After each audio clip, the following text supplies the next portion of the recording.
کیونکہ آنے والا آتا ہے، کئی آئے اور چلے گئے، ان کے قبروں کے نشان بھی ختم ہو گئے، ان کے محلات بھی ختم ہو گئے، ان کی اولادیں بھی ختم ہو گئی، ان کی نسلیں بھی ختم ہو گئی۔ تو ہر آدمی کو یاد نہیں کیا جاتا ہے، اور جسے یاد کیا جاتا ہے اس کے پیچھے کوئی نہ کوئی ایک بڑا ریزن ہوتا ہے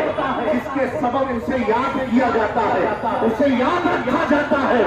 آج کچھ لوگ داڑھی ٹوپی لگا کر کے اسلامی لبادے میں کہتے ہیں تم غوث اعظم کو یاد کیوں کرتے ہو، غریب نواز کو یاد کیوں کرتے ہو، مخدوم اشرف کو یاد کیوں کرتے ہو، اعلیٰ حضرت کی محفلیں کیوں سجاتے ہو؟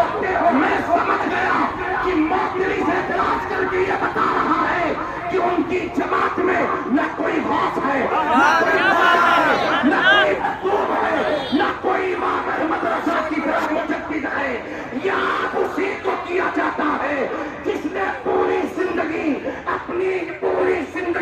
اپنی تحریر ایک چیز کے لیے لٹائی ہو، وہ یہ ہے علامہ اقبال نے کہا تھا کہ محمد سے وفا تو نے تو ہم تیرے ہیں، یہ جہاں چیز کیا نہ ہو قلم تیرے۔ میرے پیاروں،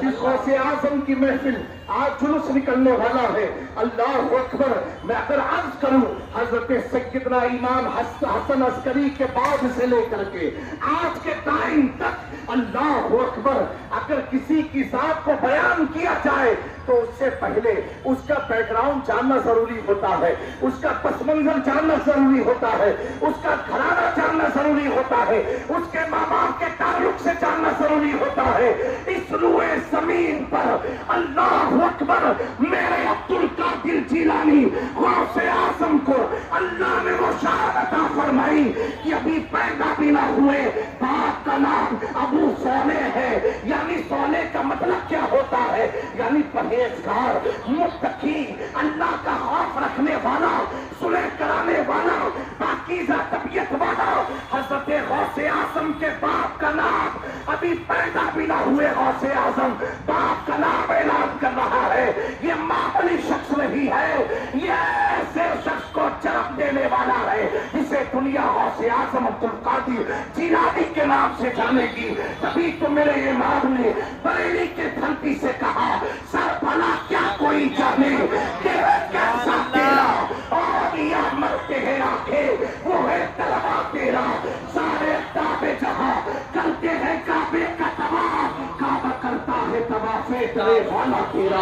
اپنی بات کو سمیٹتے ہوئے میں عرض کرنا چاہتا ہوں، امام اہل سنت امام احمد رضا نے سینکڑوں کتابیں لکھی، اللہ اکبر، فتاوی رضیہ کو لکھا، دولت المکیہ کو لکھا، حسام الحرمین کو لکھا، ہدایت بخشش کو لکھا، نہ جانی کتنے کتب و رسائل لکھے، لیکن اعلیٰ حضرت نے کنز الایمان کو لکھنے کے بعد بھی یہ نہ کہا کہ کل قیامت کے دن یہ میرا ذریعہ نجات کا سبب ہے۔ یہ کنز الایمان، یہ کنز الایمان، یہ فتاوی رضویہ اور دیگر تمام کتاب نہیں، اپنی کتابوں پر ناز نہ کیا،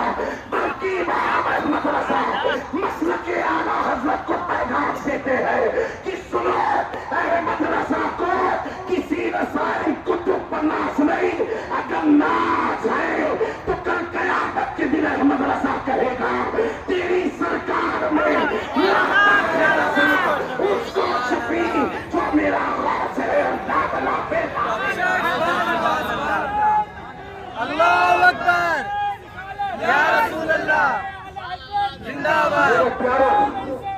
حضور رئیس سمیت والد بزرگوار فرماتے ہیں، حالات آپ دیکھیں بڑا سنگین چل رہا ہے، ایسے حالات میں ہم اہل سنت کو کیا کرنا چاہیے؟ اگر تکلیف آ جائے، پریشانی آ جائے، اللہ اکبر، آپ نے دیکھا ہم سب کے گلے میں ایک رومال ڈالا گیا ہے، یہ کیا ہے؟ یہ پٹا ہے، یہ دوپٹہ نہیں ہے، یہ پٹا ہے۔ اور امام احمد رضا نے بریلی سے ہم سب کو بتایا،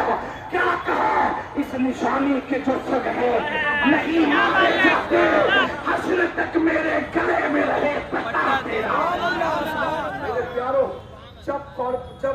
علاقے میں لاوارث کتوں کی تعداد بڑھ جاتی ہے، میونسپل کو فون لگایا جاتا ہے،